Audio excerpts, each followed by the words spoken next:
Good morning and welcome to Church at Home with Rachel for Wednesday, the 29th of September. This morning I'm wearing my orange shirt because I'm going to my last of the 7 Cree teachings with Elder Russell Auger, and it's been a very powerful time. One of the gifts of this 7 Cree teachings has been that I've been able to recognize that my world is so small. And I'm not complaining about that. That's not a bad thing. The world that I live in is, of course, it's part of the universe, so it's absolutely massive. But the world that I inhabit, the part that I pay attention to, is relatively small. You know, I live in my house with my dog and my husband, and I have my 2 churches, and I have the MFRC at the base where I volunteer, and this is my little world. My world's a bit bigger where my family is in Ontario and places like that. But the 7 Cree teachings have been teaching me a great deal about how much bigger the space that I inhabit is, and how important it is that I be attuned to that I listen for the Creator's voice, and I pay attention to all of the created, because that is where the Creator is. That all of it's like God's fingerprints are in everything. And I do myself and God a disservice if I ignore parts of that. So I don't think I had been ignoring those parts, but I am becoming aware of what's opening up before me. My awareness is getting bigger. As Rob says, in the military, they talk about situational awareness and whether or not you have any.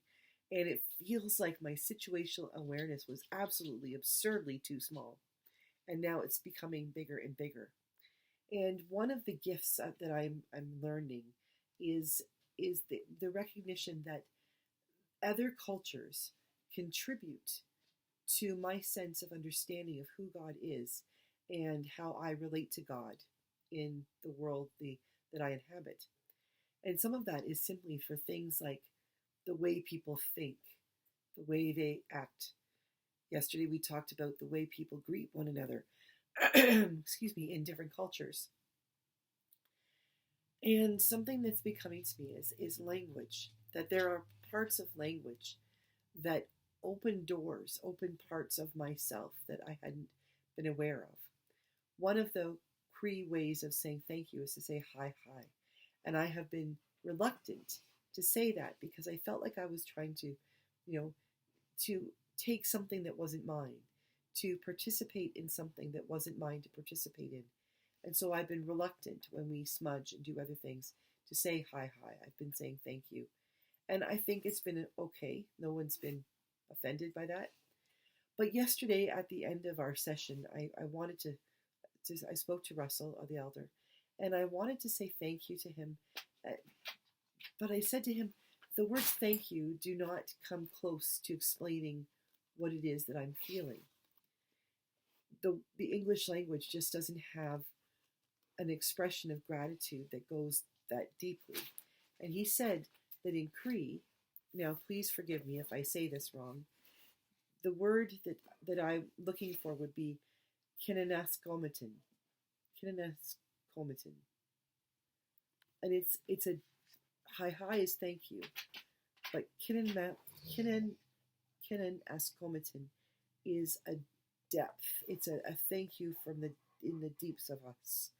And so when he taught me that word and I came home, and like any good person who of the technology age, I picked up my phone and I said, "Hey Siri, how do you say thank you in Cree?" And as she says, I can't translate into Cree yet. So I looked it up in Google and I found it. And so I wrote it down, and I realized that by speaking the word Kinanâskomitin and understanding a little bit of what it means, I was actually feeling a depth of gratitude that I hadn't been able to articulate, and I don't know if I'd even been able to realize that I was feeling before. Both to Russell for his teachings and his patience and the way that he is guiding our circle, but also to God, the Creator, God, the Holy Spirit, and God is Jesus Christ, the Redeemer. This incredible sense that of having a word, having this like a door open in my soul that just opens up and all this gratitude flows out. It is such an incredible feeling. And I wonder if we take the time, not just tomorrow on Orange Shirt Day or the day that we are taking time as a nation to reflect and to remember the Truth and Reconciliation Commission's calls to action, and the residential schools and the survivors and those who didn't survive. What if we were all to dig deeper and to find those new words? What if we were able to reach in there and find ways to give thanks that we didn't even know that we had? What if there are other words in Cree or in Mohawk or in Italian or any other language that express something that to us English speakers doesn't yet express? It seems to me our language is so limited. It's like thinking about things like French. If someone comes to me and speaks to me using vous, it's a sign of respect because they don't know me or they're recognizing me. If they say tu, they use the word tu. It's a very intimate and it seems to suggest that we have already a relationship. And in some cases that would be completely appropriate, but others it wouldn't be. It would be a sign of disrespect. And in English, it feels like we have so few words, although we use them all so much and way too often. And I'm the biggest culprit with that. But it seems like we just don't have enough words to explain what we truly mean, our heart meaning. I think about, they talk about the Inuit and the number of words there are for snow.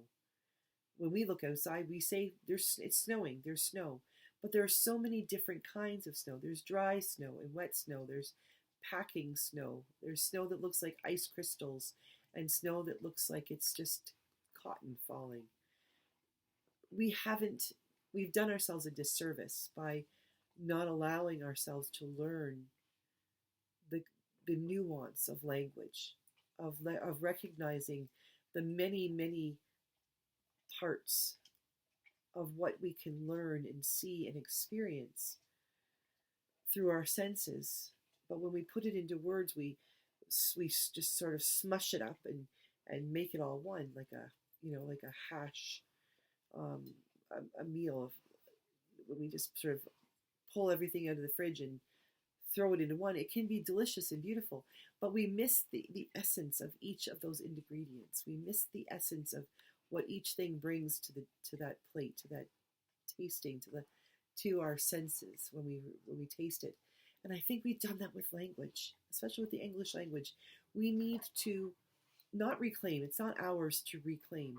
We need to invite others and ask them into our spheres, or ask them if they will allow us into their spheres, that we might learn from them, that we might learn things that will open up parts of ourselves that we didn't even know was closed off. Until yesterday, I thought that when I said thank you in a particular way, the person receiving it may not receive it the way with the depth with which I meant it. But I knew, or I thought I knew, how deeply I was sharing my gratitude. Dude's saying hi here. But yesterday I realized when Russell taught me a new word, that word opened up a whole other part of my heart, a way of thinking and a way of giving thanks and being grateful that I am just beginning to process. And I'm excited to experience, and I'm hoping that it will grow me into a new and better person. So to you this day, as you have watched this video, I say to you, Kinanâskomitin, and I ask your forgiveness if I am mispronouncing that, but I am trying. Kinanâskomitin, thank you. Have a beautiful day. God bless you. And I will see you again tomorrow with my orange shirt for the National Day of Reflection and Remembering. God bless everybody. Enjoy this beautiful day. Kinanâskomitin.